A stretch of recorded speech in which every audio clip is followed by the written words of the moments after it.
রাজধানীর গুরুত্বপূর্ণ শাহবাগ মোড় ৪ ঘণ্টা অবরোধ। ভাতা বাড়ানোর দাবিতে চলছে ট্রেনি চিকিৎসকদের কর্মবিরতি। হাসপাতালে রোগী ও সড়কে যানজটে ভোগান্তি।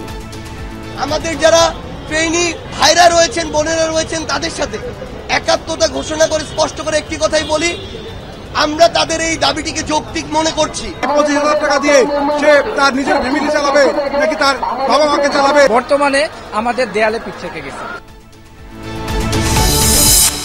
উপসচিব পদের পুরোটাই প্রশাসন ক্যাডারের জন্য চেয়ে কর্মকর্তাদের জমায়েত। সংস্কার কমিশনের কার্যক্রম চলমান, বললেন জনপ্রশাসন সচিব।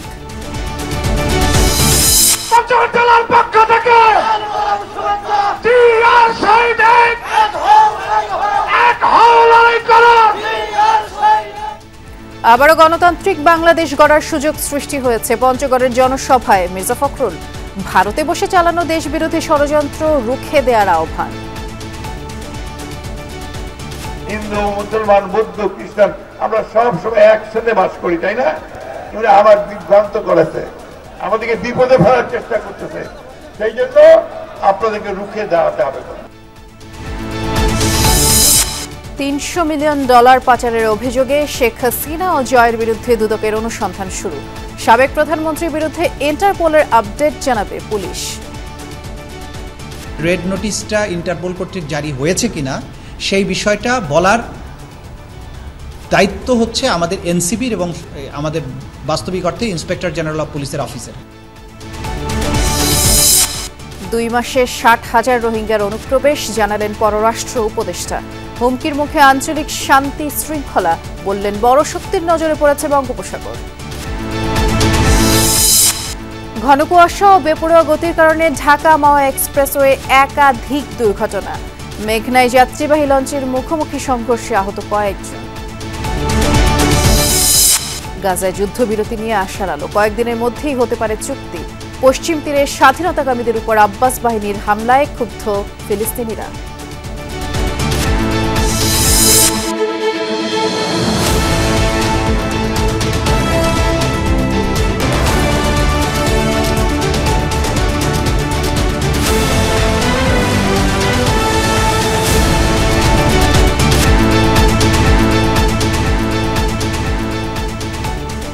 শুভেচ্ছা। সন্ধ্যার বাংলাদেশে সবাইকে আমন্ত্রণ জানাচ্ছি। নুসরাত বৃষ্টির সাথে আছি। এতক্ষণ শিরোনামগুলো শুনছিলেন। কোটা বা অন্য কোনো ক্যাডার থেকে নয়, বরং উপসচিব পদে প্রশাসন ক্যাডার থেকে শতভাগ পদোন্নতি চান এই ক্যাডারের কর্মকর্তারা। সকালে জনপ্রশাসন সচিবের সাথে দেখা করে এই দাবি তারা জানিয়েছেন। পরে ব্রিফিংয়ে বাংলাদেশ অ্যাডমিনিস্ট্রেটিভ সার্ভিস অ্যাসোসিয়েশন সভাপতি বলেছেন, তারা অন্য ক্যাডারদের বিরুদ্ধাচারণ করছেন না। যার যার ক্যাডার পদ থেকে যে উপরের দিকে ওঠার সুযোগ অবারিতই আছে। এবং জনপ্রশাসন সচিব জানিয়েছেন, চলতি সপ্তাহে অ্যাডমিনিস্ট্রেটিভ অ্যাসোসিয়েশনের সাথে বৈঠক করবেন। গত 17 ডিসেম্বর সাংবাদিকদের সাথে মতবিনিময় করে জনপ্রশাসন সংস্কার কমিশন। সে সময় কমিশন প্রধান জানান, উপসচিব পদে পদোন্নতিতে প্রশাসন ক্যাডারের 50% এবং অন্য সব ক্যাডার থেকে 50% কোটা রাখার সুপারিশ করা হবে। কমিশনের সুপারিশের মধ্যে আরও থাকবে জনপ্রশাসনে উপসচিব ও যুগ্ম সচিব পদে পরীক্ষার মাধ্যমে পদোন্নতি। বিষয়টি সামনে আসার পর থেকে প্রতিবাদ জানিয়ে আসছেন প্রশাসন ক্যাডারের সদস্যরা। রোববার সকালে জনপ্রশাসন সচিবের কাছে যান তারা। উপসচিব পদে পদোন্নতিতে প্রশাসন ক্যাডারের কোটা কমাতে জনপ্রশাসন সংস্কার কমিশনের যে সুপারিশের সিদ্ধান্ত, তার প্রতিবাদ জানান। জনপ্রশাসন সংস্কার কমিশন একটা চলমান প্রক্রিয়া। লিখিত দাবি পেশ করেন তারা। তাদের চাওয়া, বিদ্যমান ডিপিএস পুল সংশোধন করে উপসচিব পদে শতভাগ প্রশাসন ক্যাডার বা সার্ভিসের সদস্যদের পদোন্নতির মাধ্যমে নিয়োগ প্রদান। ব্রিফিংয়ে বাংলাদেশ অ্যাডমিনিস্ট্রেটিভ সার্ভিস অ্যাসোসিয়েশনের সভাপতি বলেন, তারা অন্য ক্যাডারদের বিরুদ্ধাচরণ করছেন না। যার যার ক্যাডার পদ থেকে ওপরের দিকে ওঠার সুযোগ অবারিতই আছে। এই যে মানুষ সরাসরি জড়িত, যারা কর্মে জড়িত, তাদের কর্মকাণ্ড পরিচালনার ক্ষেত্রে তারা যদি স্থির না থাকে, তাদের যদি ক্যারিয়ার প্ল্যানিং না থাকে, তাহলে তাদের মন খারাপ থাকতেই পারে। সুতরাং দীর্ঘদিন পরে হয়তো এই বিষয়টা নিয়ে আলোচনা হচ্ছে। জনপ্রশাসন সংস্কার কমিশনের সদস্য সচিব ও জনপ্রশাসন সচিব বলেন, কয়েকটি মৌলিক বিষয় নিয়ে ভুল বোঝাবুঝি হচ্ছে। সুপারিশ এখনো ড্রাফট পর্যায়ে রয়েছে। যার যার দাবি জানিয়েছেন, তাদের নেতৃবৃন্দের সাথে এ সপ্তাহে বসা হবে।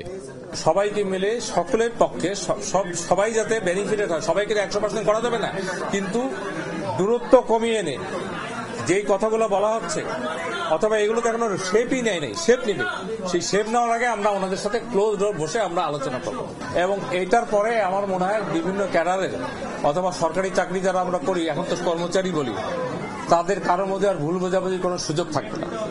Everything will spell out clear. 31 December পর্যন্ত যে কেউ সুপারিশ দিতে পারবে বলে জানান সচিব। Thank you very much. Touhid Mithun, Jamuna news, Dhaka. গ্যাসের ট্যাবলেট কি লাগবে? একটা ওরাল স্যালাইন। আর করতে হবে না ফার্মেসিতে আমতা আমতা। সুখিতে অর্ডার করলেই হেলথ অ্যান্ড ওয়েলনেস প্রোডাক্ট চলে আসবে আপনার ঠিকানায়। স্বাস্থ্যসেবার সব সমাধান সুখিতে। পলাতক শেখ হাসিনা ভারতে বসে ষড়যন্ত্র অব্যাহত রেখেছে এমন দাবি করে বিএনপি মহাসচিব মির্জা ফখরুল ইসলাম আলমগীর বলেছেন, বিভ্রান্তি সৃষ্টি করে দেশকে বিপদে ফেলার চেষ্টা রুখে দিতে হবে। পঞ্চগড়ের বোদা উপজেলা জনসভায় যোগ দিয়ে তিনি বলেছেন, ভয়, ত্রাস, ভীতির রাজত্ব সৃষ্টি করে ফ্যাসিবাদ প্রতিষ্ঠা করেছিল আওয়ামী লীগ। দেশকে গণতান্ত্রিক পদ্ধতিতে গড়ে তোলার আবারও সুযোগ সৃষ্টি হয়েছে উল্লেখ করে ঐক্য ধরে রাখার আহ্বান জানান মির্জা ফখরুল। সহকর্মী শাহরিয়ার সৈকতের ক্যামেরায় পঞ্চগড় থেকে আরেক সহকর্মী সাইফুদ্দিন রবিনের রিপোর্ট।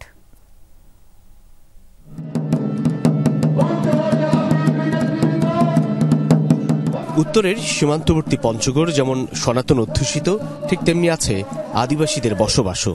এই জনসভায় সব ধর্ম আর বর্ণের সবার স্বতঃস্ফূর্ত উপস্থিতি যেন প্রতিনিধিত্ব করছে অসাম্প্রদায়িক বাংলাদেশের। বোদা উপজেলার সাকুয়া হাই স্কুল মাঠের বর্ণিল এই জনসভা ছিল সাম্য ও সম্প্রীতির। শীতিতে সিঁদুর পরা নারী যেমন ছিলেন, তেমনি ছিলেন কপালে তিলক আঁকা সনাতনীরাও। ধর্মপরায়ণ নারী আর প্রান্তিক শ্রমজীবী মানুষও যোগ দেন সভায়। এই ঐক্যের সমাবেশ রূপ নেয় নির্বাচনী সমাবেশেও।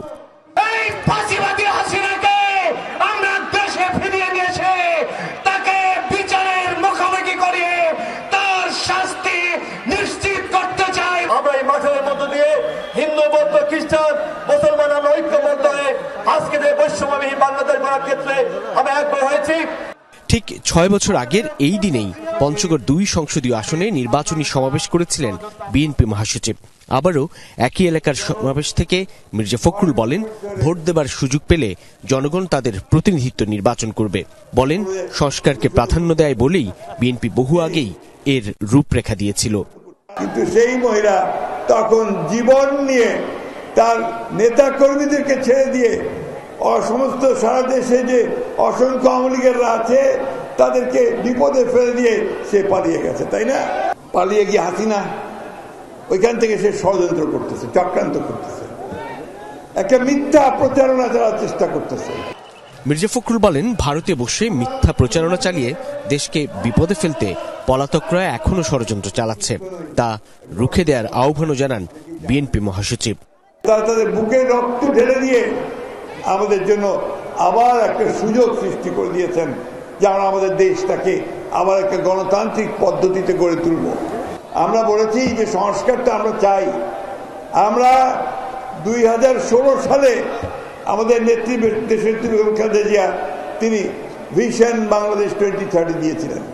বিভিন্ন বাহিনী সহ সব পেশাজীবীদের প্রতি দেশকে এগিয়ে নেওয়ার সুযোগকে কাজে লাগানোর আহ্বানও জানান মির্জা ফখরুল ইসলাম আলমগীর। অন্যায়ভাবে আমাদের দেশের ভেতরে হাত না দেয় তার ব্যবস্থা আমাদেরকে করতে হবে। বিএনপি যে 31 দফা রাষ্ট্র সংস্কারের রূপরেখা দিয়েছিল তার অন্যতম ছিল রেইনবো নেশন প্রতিষ্ঠা করা। এই মহাসমাবেশে রূপ নেয়া জনসভা স্থলে উপস্থিত সাধারণ মানুষ যেন তাঁরই প্রতিনিধিত্ব করছে। এই বর্ণিল উপস্থিতি থেকে বিএনপি মহাসচিব বলছেন, খুব দ্রুত নির্বাচনের রোডম্যাপ ঘোষণা করতে হবে এবং আসন্ন সেই নির্বাচনে বিজয়ী সরকারই নিশ্চিত করবে রাষ্ট্রের পূর্ণাঙ্গ সংস্কার। সাইফুদ্দিন রবিন, যমুনা নিউজ, পঞ্চগড়। সমাধানের আশ্বাসে 4 ঘণ্টা পরে সড়ক ছাড়লেন চিকিৎসকরা। ভাতা দ্বিগুণ করার দাবিতে দুপুরে হঠাৎ করেই শাহবাগ মোড়ে গিয়ে অবস্থান নেন বিভিন্ন হাসপাতালের পোস্ট গ্রাজুয়েট প্রাইভেট ট্রেনি চিকিৎসকরা। সড়ক ছেড়ে দিতে প্রথমে পুলিশ, পরে বিএসএমইউ প্রশাসন অনুরোধ করে, তবে তা কেউ কানে তোলেননি। সন্ধ্যায় সার্জিস আলমের অনুরোধে সড়ক ছাড়লেও কর্মবিরতি চালিয়ে যাওয়ার কথা জানিয়েছেন ট্রেনি চিকিৎসকরা।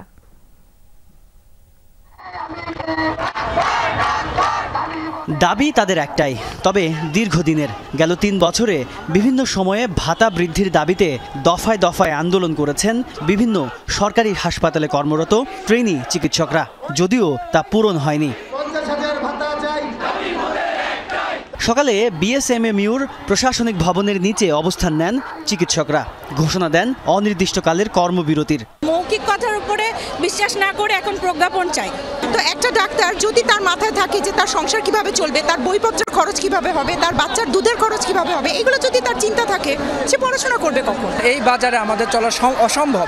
এই 25,000 ভাতা নিয়ে এটা অসম্ভব। এটা কোনোভাবেই একজন ট্রেনি এই ভাতা দিয়ে চলতে পারে না।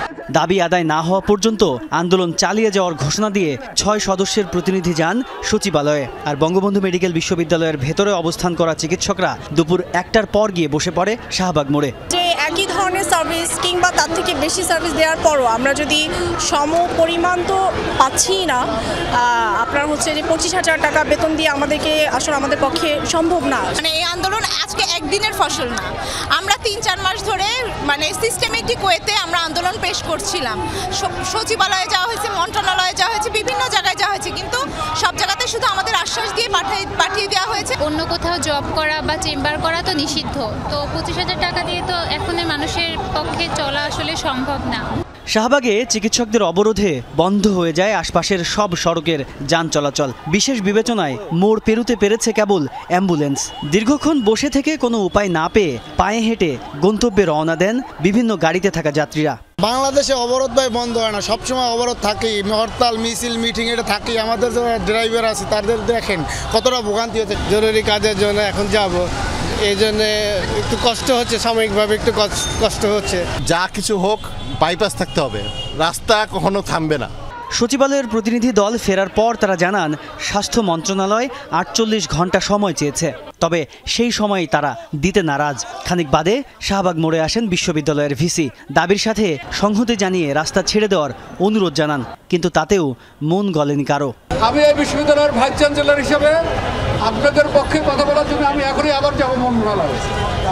আমরা আশা করি যে আপনাদের দাবি পূরণ হবে, আমরা আশা করছি যে আপনাদের দাবি পূরণ হবে। সেটার জন্য আজকে সকালেও আপনারা বুঝেছেন, আমরা আজকে আবার যাব আপনাদের পক্ষে কথা বলার জন্য। আমরা আশাবাদী, আপনারা একটু সময় দেন আমাদেরকে। এর ঘণ্টাখানেক পর চিকিৎসকদের সাথে দেখা করতে যান জাতীয় নাগরিক কমিটির মুখ্য সংগঠক সার্জিস আলম। তার আহ্বানে অবশেষে নমনীয় চিকিৎসকরা। আমরা বৃহস্পতিবার বিকাল 5টার মধ্যে এটার সুষ্ঠু যে একদম লিখিত ঘোষণা সেটির প্রত্যাশায় আছি, এবং আমাদের ডক্টর ভাইরা আমাদের কথা দিয়েছেন ততক্ষণ পর্যন্ত তাদের মাঠের যে কর্মসূচি রাজপথের সেটি থেকে সরকারের প্রতি শ্রদ্ধা দেখিয়ে তারা আপাতত সরে যাবেন। তবে সড়ক ছেড়ে দিলেও কর্মবিরতি চালিয়ে যাওয়ার ঘোষণা দেন আন্দোলনরত চিকিৎসকরা। তাজনুর ইসলাম, যমুনা নিউজ, ঢাকা। আগে সবাই একসাথে বসে চা খেতাম, আর এখন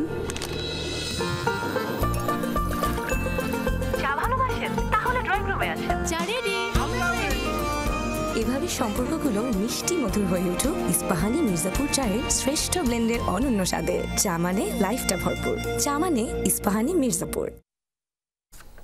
ঘন কুয়াশা, বেপরোয়া গতি সহ নানা কারণে মুন্সিগঞ্জে ঢাকা মাওয়া এক্সপ্রেসওয়ের 6টি স্থানে সড়ক দুর্ঘটনা ঘটেছে আজ। এতে এক প্রাইভেট কার চালক মারা গেছেন, অন্তত 15 জন আহত হয়েছেন।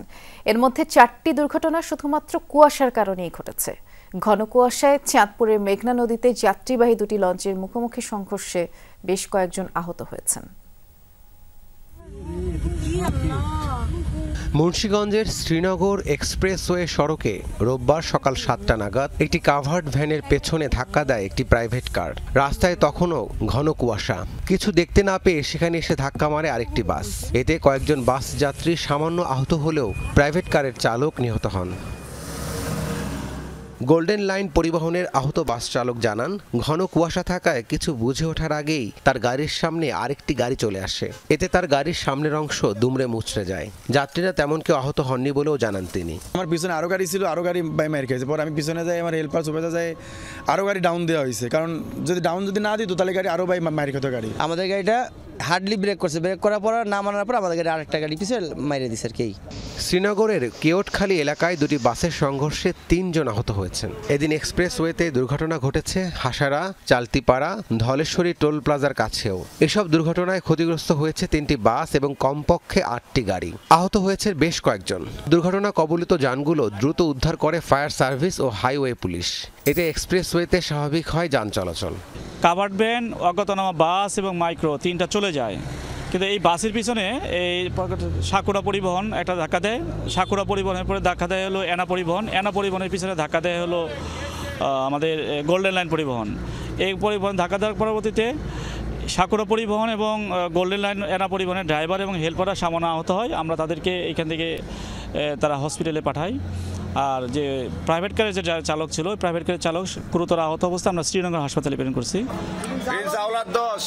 ঘন কুয়াশায় চাঁদপুরের মেঘনা নদীতে মুখোমুখি সংঘর্ষ হয়েছে যাত্রীবাহী এমভি প্রিন্স আওলাদ 10 ও এমভি কীর্তনখোলা 10 লঞ্চের। এতে কেউ গুরুতর আহত না হলেও এমভি আওলাদের যাত্রীদের আলাদা একটি লঞ্চে করে বরিশালে পাঠানো হয়। অন্যদিকে বড় কোনো ক্ষতি না হওয়ায় নিরাপদে ঢাকায় এসেছে Kirtankhola 10। Rabi Siddiqui, Jamuna news, Dhaka. New York ও লন্ডনে $300 মিলিয়ন পাচারের অভিযোগে সাবেক প্রধানমন্ত্রী শেখ হাসিনা এবং তার ছেলে সজীব অজিত জয়ের বিরুদ্ধে অনুসন্ধান শুরু করেছে দুদক।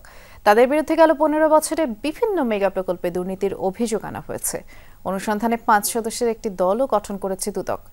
শেখ হাসিনা, শেখ রেহানা, জয় সহ তাদের পরিবারের বিরুদ্ধে অনুসন্ধান চলাকালে ব্যাংক হিসাব ও সম্পদ জব্দ বা ক্রোক করতে পারবে এই কমিটি। রূপপুর পারমাণবিক বিদ্যুৎ কেন্দ্র থেকে 59,000 কোটি টাকা সহ বিভিন্ন প্রকল্পে ওঠা 80,000 কোটি টাকা পাচারের অভিযোগ তাদের বিরুদ্ধে উঠেছে। এছাড়া আশ্রয়ন সহ 8টি প্রকল্পে দুর্নীতির তথ্য আমলে নিয়েছে দুদক। 3 সেপ্টেম্বর শেখ হাসিনা আর তার পরিবারের এসব দুর্নীতির অভিযোগ অনুসন্ধানের নির্দেশনা চেয়ে হাইকোর্টে রিট করেন এনডিএম চেয়ারম্যান ববি হাজ্জাজ। আর শুনানি নিয়ে এসব অভিযোগ অনুসন্ধানে দুদকের নিষ্ক্রিয়তা কেন অবৈধ ঘোষণা করা হবে না তা জানতে চেয়ে 15 ডিসেম্বর রুল জারি করেন হাইকোর্ট। দেশে হঠাৎ করে আবারও আলোচনায় ইন্টারপোলের রেড অ্যালার্ট জারির বিষয়টি। জুলাই গণহত্যার দায়ে অভিযুক্ত দেশ ছেড়ে পালিয়ে যাওয়া শেখ হাসিনার বিরুদ্ধে রেড অ্যালার্ট জারি হয়েছে কি হয়নি, আর সেটাই নতুন করে আলোচনার ঝড় উঠেছে। কিন্তু কেন, কিভাবে জারি হয় এই অ্যালার্ট, সেটাই জানার চেষ্টা করছেন আমাদের সহকর্মী আব্দুল্লাহ তুহিন।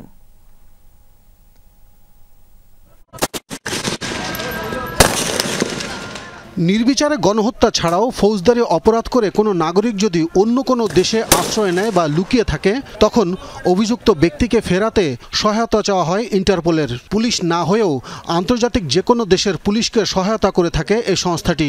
গেল সপ্তাহে আন্তর্জাতিক অপরাধ ট্রাইব্যুনালের আবেদন পেয়ে পলাতক শেখ হাসিনাকে ফিরিয়ে আনতে ইন্টারপোলে নোটিশ জারির আবেদন করেছে পুলিশ সদর দপ্তর। আমরা ইন্টারপোলের কাছে লিখেছি, এটি তো প্রক্রিয়াধীন আছে, আপনারা ওয়েবসাইটে দেখতে পারবেন। আপনার ওয়েবসাইটে দিয়ে দেন। ওয়েবসাইট এখন নাই তো দেখলাম। হ্যাঁ, তো বললামই তো যে আমাদের কাছে কোনো তথ্য নেই, নোটিশ জারির তথ্য নেই। তবে আবেদন করা হলেও তা যাচাই বাছাই করেই নিজস্ব ওয়েবসাইটে প্রকাশ করে ইন্টারপোল। সবশেষ প্রকাশ করা সে তালিকায় শেখ হাসিনার নামে কোনো নোটিশ নেই।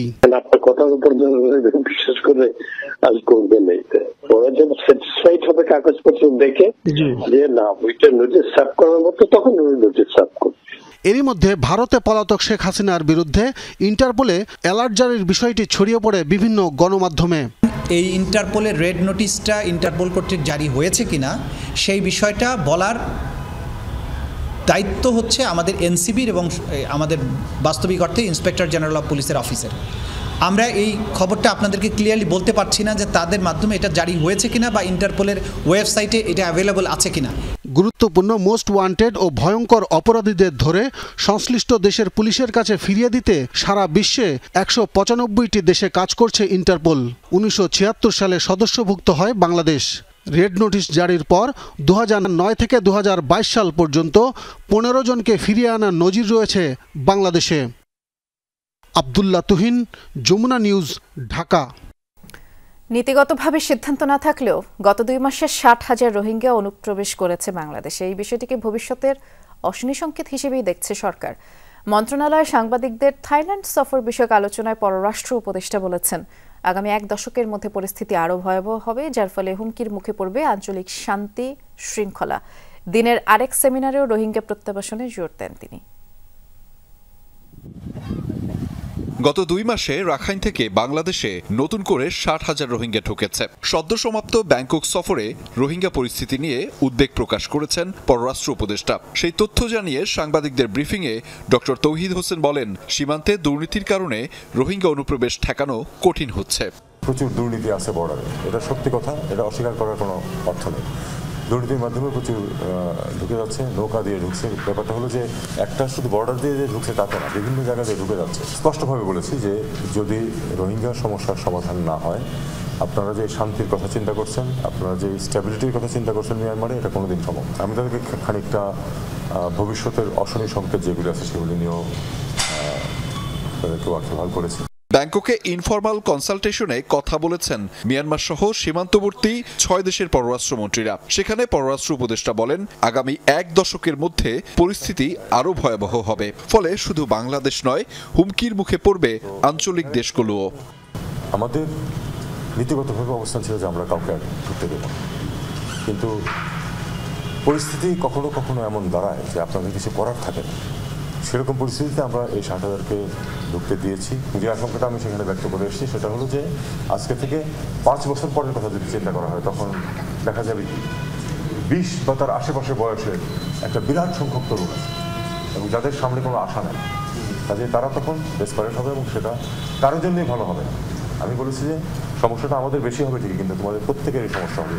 এর আগে সকালে Bangladesh Institute of International and Strategic Studies ও ইনস্টিটিউট অব ডেভেলপিং ইকোনমিক্স আয়োজিত বঙ্গোপসাগর অঞ্চলে পুনরায় সংযোগ শীর্ষক সেমিনারে যোগ দেন পররাষ্ট্র উপদেষ্টা।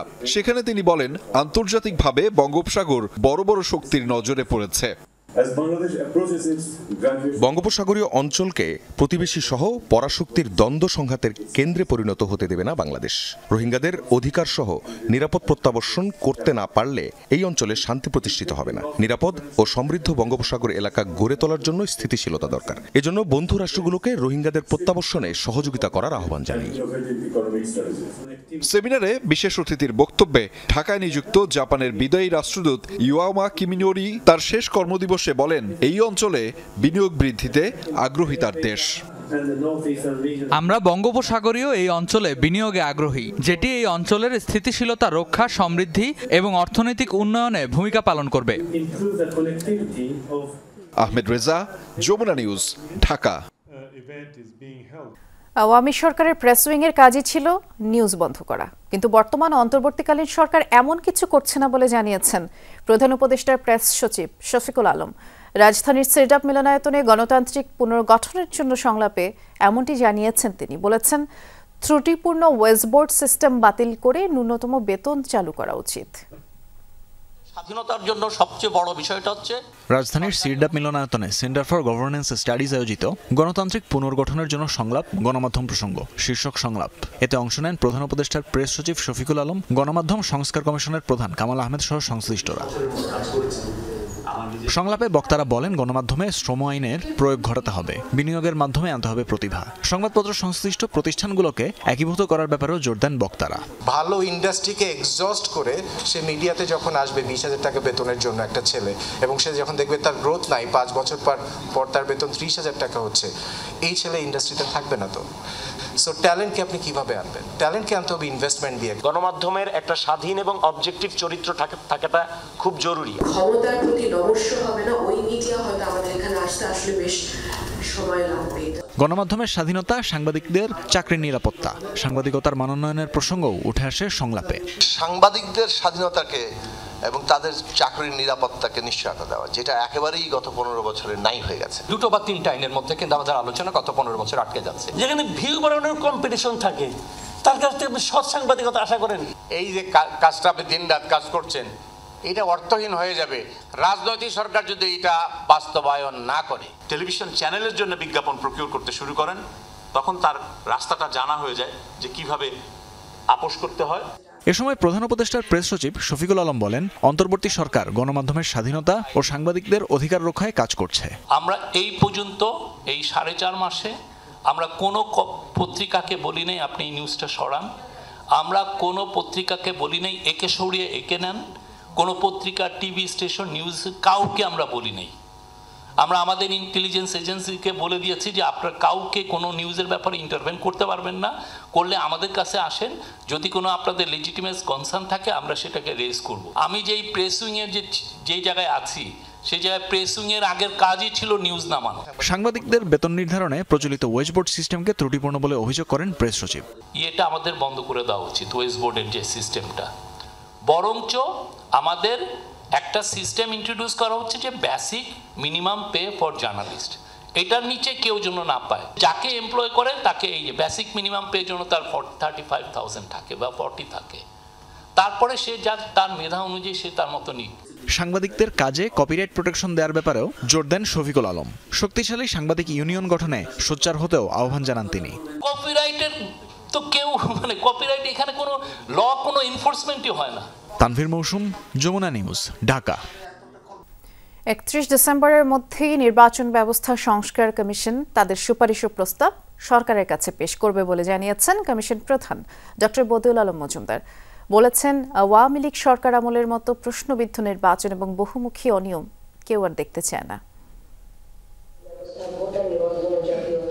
নির্বাচন ব্যবস্থা সংস্কার বিষয়ে সকালে চট্টগ্রাম জেলা প্রশাসন কার্যালয়ে রাজনৈতিক দলের নেতা, বিভিন্ন সংগঠনের প্রতিনিধি ও অংশীজনদের সঙ্গে মতবিনিময় করে নির্বাচন সংস্কার কমিশন। পরে সাংবাদিকদের প্রশ্নের উত্তর দেন নির্বাচন ব্যবস্থা সংস্কার কমিশনের প্রধান বদিউল আলম মজুমদার। সাধারণ মানুষসহ অংশীজনদের কাছ থেকে সংস্কারের বিষয়ে ব্যাপক সাড়া পাচ্ছেন বলে জানান তিনি।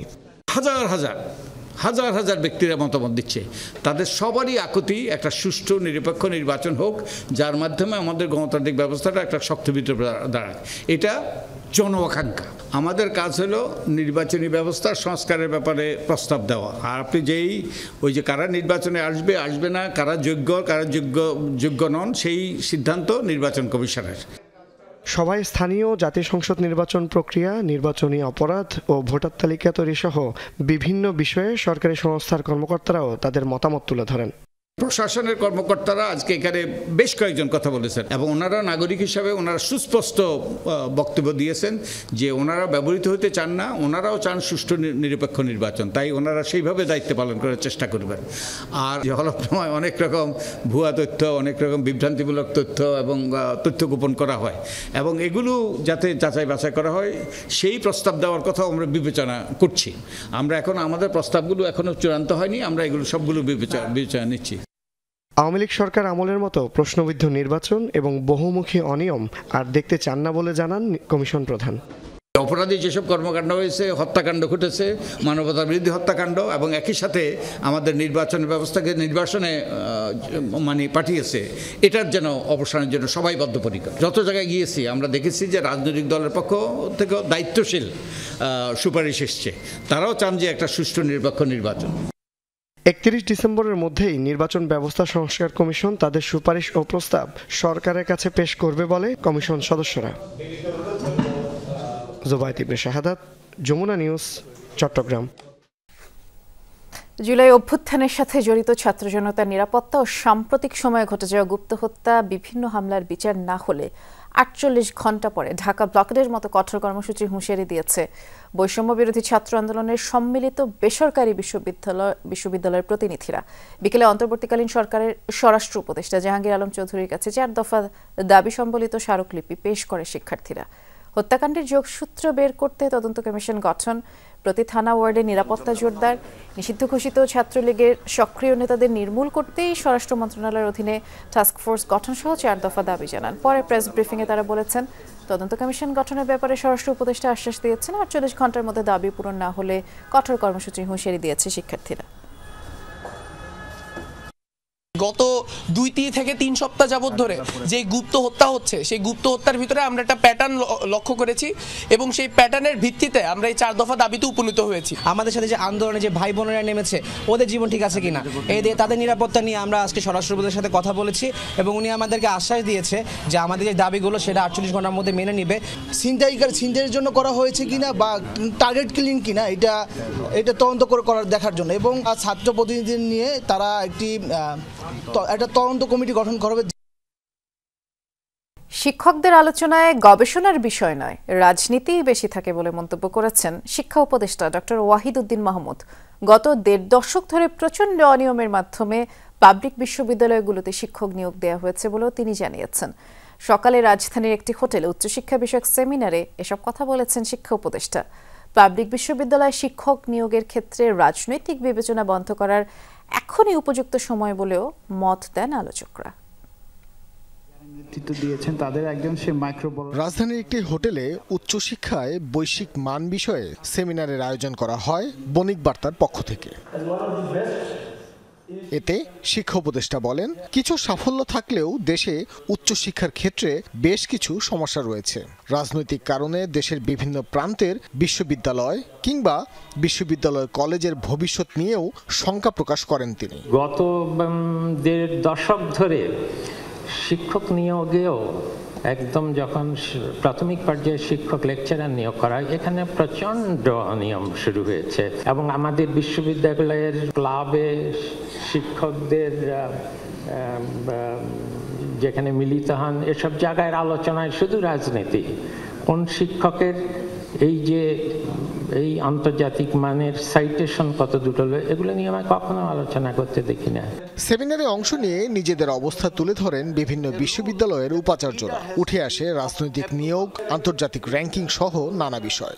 র্যাঙ্কিং এর ক্ষেত্রে একটা বড় দুর্বলতা হচ্ছে আমাদের প্রত্যেক প্রতিষ্ঠানে কিছু ভালো লোক কিন্তু এখনো আছে, চমৎকার কিছু গবেষক এখনো আছে, কিন্তু মুশকিল হচ্ছে যে তাদেরকে আমরা পুরোপুরি কাজে লাগাতে পারছি না এবং আমরা পিআরএ সবসময় দুর্বল এবং এই আমাদের ওয়েবসাইটগুলোর অবস্থা দেখেন অত্যন্ত দুর্বল। আমরা যদ্দূর যা করছি সেটা ঠিক মতো ফুটিয়ে তুলতে পারছি না। যদি বিশ্ববিদ্যালয়ে একটা বিভাগ খোলা হয় যে ভাইস চ্যান্সেলর আত্মীয়কে চাকরি দেওয়ার জন্য, অথবা 40 নম্বরে আছে আপনার সিরিয়ালে পুরো লাস্ট রেজাল্টে তাকেই যদি চাকরি দেওয়া হয়, তাহলে ওই বিশ্ববিদ্যালয়ের উন্নতি কী হবে? আমার কাছে মনে হচ্ছে যে অনেক শর্ত আলোচনা করার প্রয়োজন নাই। শুধু যদি আমাদের শিক্ষক নিয়োগকে গুণগতভাবে ধরে রাখা যায়, এই শিক্ষকরা এই বিশ্ববিদ্যালয়ের আগামী দিনের পরিকল্পনা করতে পারবে বলে আমার কাছে মনে হয়। আমি অনেক চেষ্টা করেছি পাঠ করবার জন্য বিশ্ববিদ্যালয়ের উপাচার্য পালিয়ে যায় কিনা, দেখলাম যে বাংলাদেশ এখানে প্রথম এবং নজিরবিহীন। তাহলে কেন হলো? বিশ্ববিদ্যালয়ের শিক্ষা ব্যবস্থার পরিবর্তন যদি করতে চান, শিক্ষার বৈশ্বিক মান নির্ধারণ করতে চান, তাহলে উপাচার্য নিয়োগের প্রক্রিয়াটি ঠিক করুন। আলোচনায় অংশ নেন বিশ্ববিদ্যালয় মঞ্জুরি কমিশনের সদস্যগণ। মানসম্পন্ন উচ্চশিক্ষা নিশ্চিতে প্রাথমিক পর্যায় থেকেই গুরুত্ব দেওয়া উচিত বলেও জানান তারা। কোনো একটা বিষয়ে বা কোনো একাধিক বিষয়ে একটা ইউনিভার্সিটি অনেক ভালো কাজ করছেন, আরেকটা ইউনিভার্সিটি আরেকটা বিষয়ে ভালো কাজ করছেন, এরা গবেষণার মধ্যে দিয়ে এগিয়ে যেতে হবে তাদেরকে। সেখানে ডেফিনেটলি আমরা সেখানে যে পিএইচডি প্রোগ্রাম যদি তারা ইন্ট্রোডিউস করতে চান, আমরা সেটা স্যান্ডউইচ প্রোগ্রাম বলি বা নিজস্ব প্রোগ্রামে বলি, আমরা সেখানে পজিটিভলি দেখব, ওনাদেরকে সাথে নিয়েই আলোচনা করব। গবেষণায় সরকারি বরাদ্দ বাড়ানো হলে দেশের উন্নত ভবিষ্যৎ নিশ্চিতে তা সহায়ক হবে বলেও আশা প্রকাশ করেন আলোচকেরা। তাহলে বিশ্ববিদ্যালয়ের একাডেমিক কার্যক্রমে খুব পরিবর্তন আনা খুব জরুরি। ভাস্কর ভাদুরী, যমুনা নিউজ, ঢাকা। একইভাবে পড়াচ্ছি। সচিবালয়ে তথ্য উপদেষ্টা নাহিদ ইসলামের সাথে দেখা করেছেন প্রখ্যাত সঙ্গীত শিল্পী রাহাত ফাতে আলী খান। এ সময় উপদেষ্টা নাহিদ ইসলামের সাথে ছাত্র অভ্যুত্থান ও অন্তর্বর্তী সরকারের কর্মকাণ্ড সহ বিভিন্ন ইস্যুতে কথা বলেন। উপদেষ্টা নাহিদ ইসলাম রাহাত ফাতে আলী খানের মতো গ্লোবাল আইকন বাংলাদেশি সঙ্গীত পরিবেশন করতে আসায় ধন্যবাদ জানান। পাকিস্তানের সুর সম্রাটের বাংলাদেশ ভ্রমণ পারস্পরিক সংস্কৃতি বিনিময়ের অংশ। এ সময় বাংলাদেশি সঙ্গীত নিয়ে কাজ করার আগ্রহ প্রকাশ করেন রাহাত ফাতে আলী খান। বলেছেন, বাংলাদেশে এসে কখনোই মনে হয়নি একটি ভিন্ন দেশে সঙ্গীত পরিবেশন করছেন তিনি। I feel that I'm singing in my home ground, and I'm always, as a Pakistani, we are always stand with the Bangladeshi. আমরা একটা গণতান্ত্রিক দক্ষিণ এশিয়া দেখতে চাই, এক ভারসাম্যপূর্ণ দক্ষিণ এশিয়া দেখতে চাই। আমাদের প্রধান উপদেষ্টা সাম্প্রতিক সময়ে পাকিস্তানের প্রধানমন্ত্রীর সাথে দেখা করেছেন এবং বলেছেন ৭১ প্রশ্নটিকে সমাধান করে, রাজনৈতিকভাবে সমাধান করে দুই দেশের সম্পর্ক উন্নয়নে মনোযোগী হবে বাংলাদেশ। গাজা যুদ্ধবিরতি নিয়ে আবারও দেখা দিয়েছে আশার আলো। নতুন শর্ত আরোপ না হলে কয়েকদিনের মধ্যেই চুক্তি হতে পারে বলে নিশ্চিত করেছে ফিলিস্তিনি কর্তৃপক্ষ।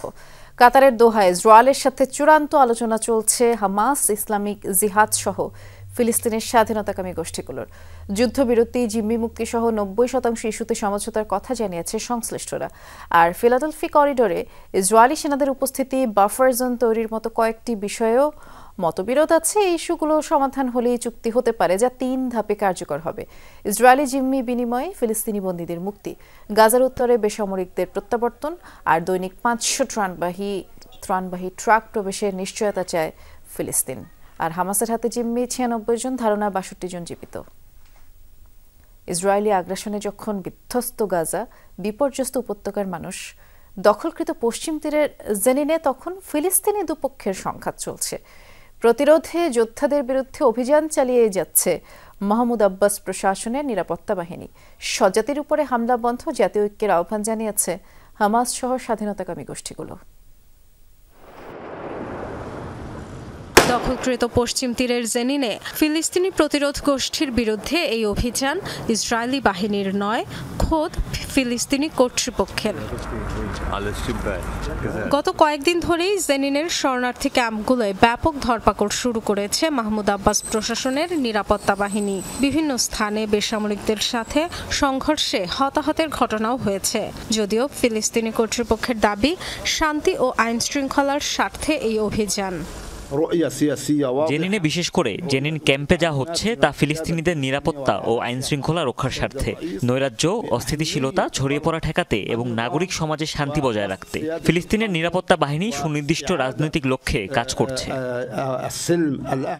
একদিকে বছরের পর বছর ইসরায়েলি দখলদারদের নিপীড়ন, এর মধ্যে প্রতিরোধ যোদ্ধাদের বিরুদ্ধে আব্বাস বাহিনীর অভিযান নিয়ে অসন্তোষ ফিলিস্তিনিদের মাঝে।